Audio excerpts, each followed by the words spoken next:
Luka bakar adalah cedera kulit akibat kontak antara kulit dengan sumber panas seperti api, benda panas, bahan kimia, listrik, dan radiasi sehingga terjadi kerusakan pada jaringan kulit. Luka bakar termasuk masalah kesehatan secara global yang mengakibatkan 180.000 kematian per tahunnya oleh WHO pada tahun 2018, dengan 27% angka kejadian terjadi di wilayah Asia Tenggara. Luka bakar menjadi masalah kesehatan terbesar kedua di Indonesia golongan jenis cedera berdasarkan data riset kesehatan dasar oleh Kementerian Kesehatan pada tahun 2018 dengan persentase 1,3%.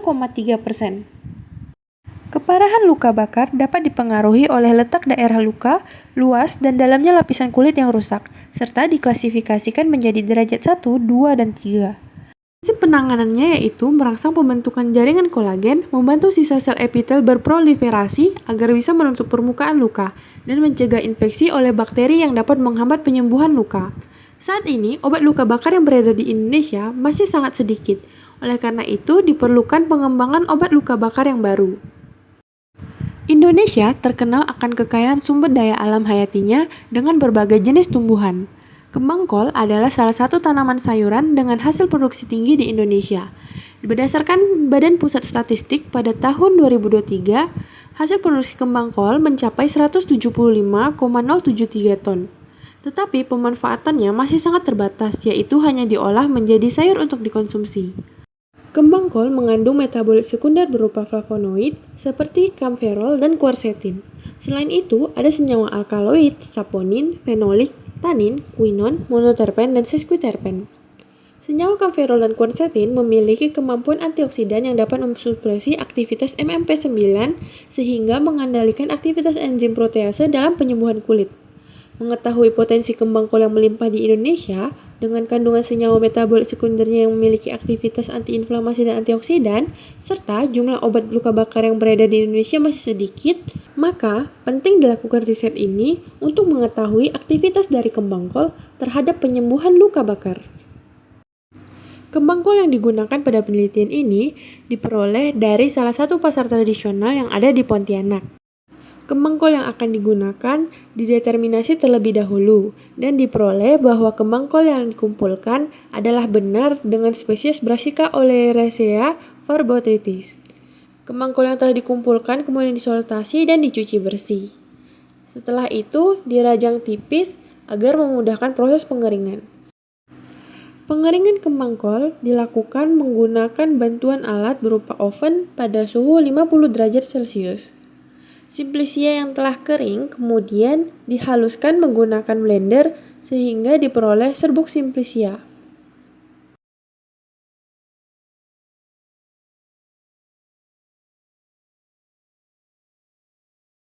Serbuk simplicia yang diperoleh kemudian ditimbang untuk diketahui beratnya dan dihitung nilai rendemennya. Pada penelitian ini, nilai rendemen simplicia yang diperoleh adalah 10,1145%. yang mana telah memenuhi syarat rendemen yang baik yaitu lebih dari 10%. Metode ekstraksi yang digunakan pada penelitian ini adalah dengan maserasi, di mana serbuk simplicia direndam dengan pelarut etanol 96% selama 3 kali 24 jam. Kemudian diaduk secara kontinu. Setelah perendaman 3 kali 24 jam, maserat akan disaring menggunakan corong Buchner, sedangkan residunya akan digunakan kembali untuk remaserasi sebanyak 2 kali. Maserat yang telah disaring kemudian dipindahkan dalam wadah mangkuk untuk proses pemengkatan ekstrak, di mana pemengkatan ekstrak pada penelitian ini dilakukan menggunakan oven pada suhu 50 derajat Celcius. Setelahnya diperoleh ekstrak kental dengan rendemen 15,075%. Serbuk simplicia dan ekstrak yang diperoleh tidak lupa dilakukan standarisasi untuk mengetahui kualitas dan mutu yang dihasilkan. Pada penelitian ini, standarisasi yang dilakukan berupa pengamatan organoleptik, pengujian kadar air, susut pengeringan, kadar abu total, dan bobot jenis. Dilakukan pula screening fitokimia terhadap ekstrak kembang kol untuk memberikan gambaran awal golongan senyawa metabolit sekunder yang terkandung pada ekstrak kembang kol. Screening fitokimia dilakukan dengan dua metode, yaitu uji tabung menggunakan reagen spesifik terhadap golongan senyawa tertentu dan KLT. Pada uji tabung diperoleh ekstrak kembang kol positif mengandung flavonoid, fenol, anthraquinone, saponin, tanin, alkaloid, dan terpenoid. Screening fitokimia dengan metode KLT yang dilakukan menggunakan ekstrak kembang kol yang telah diencerkan menjadi 2%. Fase diam yang digunakan berupa plat silika F254 dengan sifat polar dan dapat berfluoresensi di bawah sinar UV. Konsentrasi penotalan sampel yang digunakan adalah 5 mikroliter. Dengan fase gerak, N-heksan, kloroform, dan aquades dengan perbandingan 1:5:4. Adapun digunakan fase gerak lain yaitu kloroform dan metanol dengan perbandingan 2:3. Penampak bercak yang digunakan berupa sinar UV 254 nanometer, 366 nanometer, dan penampak bercak sitroborat serta H2SO4 10%. Dari uji KLT yang dilakukan, diperoleh 2 bercak pada fase gerak kombinasi N-heksan, kloroform, dan aquades, serta 1 bercak pada fase gerak kloroform dan metanol, di mana 2 bercak pada fase gerak N-heksan, kloroform, dan aquades yang disemprot dengan penampak bercak sitroborat menunjukkan bahwa ekstrak positif mengandung flavonoid. Uji in silico dilakukan dengan metode docking, di mana ligand utama pada tanaman yaitu kampherol dan quercetin diunduh melalui PubChem, sedangkan makromolekul antioksidan dan antiinflamasi yang digunakan diunduh melalui protein data bank. Pengujian docking ini dilakukan dengan tahapan dari preparasi ligand dan makromolekul, validasi, simulasi docking, dan visualisasi. Preparasi senyawa uji dan molekul target dilakukan menggunakan software Discovery Studio, di mana dihilangkan molekul airnya. Minimisasi energi pada ligand dilakukan dengan software ChemDraw. Kemudian preparasi dilanjutkan menggunakan Autodox tool di mana diatur number of torsion pada ligand dan add hidrogen. Sedangkan pada reseptor dilakukan penambahan muatan dan diatur grid docs-nya. Setelah itu dilakukan running docking dan akan diperoleh nilai binding affinity-nya. Sebelum dilakukan docking terhadap ligand utama tanaman, dilakukan terlebih dahulu validasi metode terhadap native ligand, di mana metode dikatakan valid jika nilai RMSD di bawah dari 2,5 angstrom. Pada penelitian ini, diperoleh nilai RMSD validasi dari keempat reseptor yaitu GPX dan MMP1 sebagai reseptor antioksidan dan COX-2 serta estrogen alfa sebagai reseptor antiinflamasi adalah di bawah 2,5 angstrom yang dinyatakan metode yang digunakan adalah valid sehingga dapat dilanjutkan pada ligand utama tanaman yang diperoleh bahwa senyawa kampherol dan quercetin memiliki afinitas yang baik yaitu kurang dari 0 terhadap semua reseptor yang diujikan.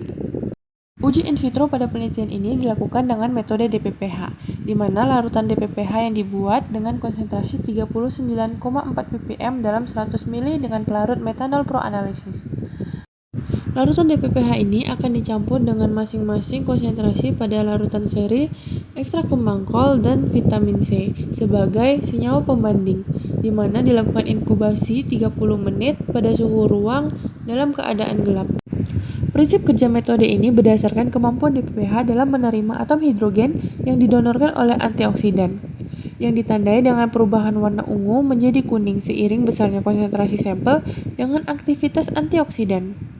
Pengukuran dilakukan pada panjang gelombang 515,8 nanometer yang didapat dari pengukuran panjang gelombang maksimum.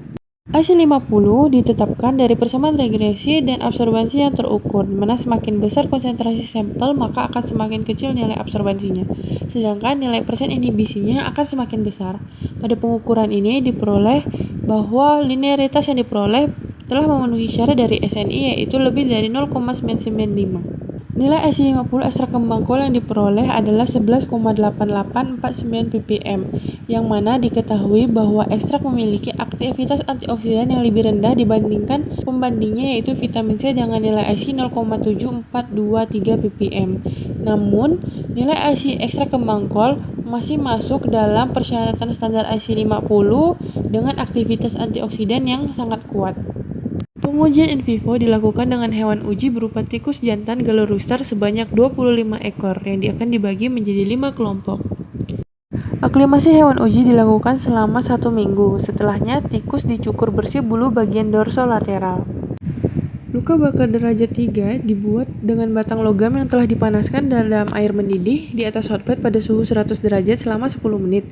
Kemudian ditempelkan kepada bagian dorsolateral tikus selama 6 menit. Setelahnya, luka bakar pada kelompok kontrol negatif tidak diberi perlakuan apapun, sedangkan pada kelompok kontrol positif diolesi dengan bioplasenton, dan 3 kelompok lainnya diolesi dengan ekstrak dengan dosis 100, 200, dan 400 mg per kilogram berat badan. Perlakuan ini dilakukan 1 kali sehari selama 8 hari secara berturut-turut, dan pengamatan diameter juga dilakukan setiap hari menggunakan jangka sorong. Pada hari ke-8, tikus akan dieuthanasia dan diambil jaringan kulit bekas lukanya. Kemudian difiksasi dengan formalin 10% dan dibuat preparat histopatologinya dengan pewarnaan hematoksilin eosin untuk pengamatan jumlah kolagen, fibroblast, dan ketebalan epitel yang akan diolah dengan analisis statistik SPSS dengan one-way ANOVA. Berdasarkan pengujian yang dilakukan, diperoleh bahwa penyembuhan luka terlama adalah pada kelompok kontrol negatif yang tidak diberi perlakuan apapun, sedangkan penyembuhan luka tercepat ada pada kelompok kontrol positif dengan obat bioplasenton. Sedangkan pada kelompok uji, dosis ekstrak kembang kol yang efektif sebagai antiinflamasi terhadap luka bakar adalah pada kelompok atas, yaitu 400 mg per kilogram berat badan, yang mana penyembuhannya hampir mirip dengan kelompok kontrol positif.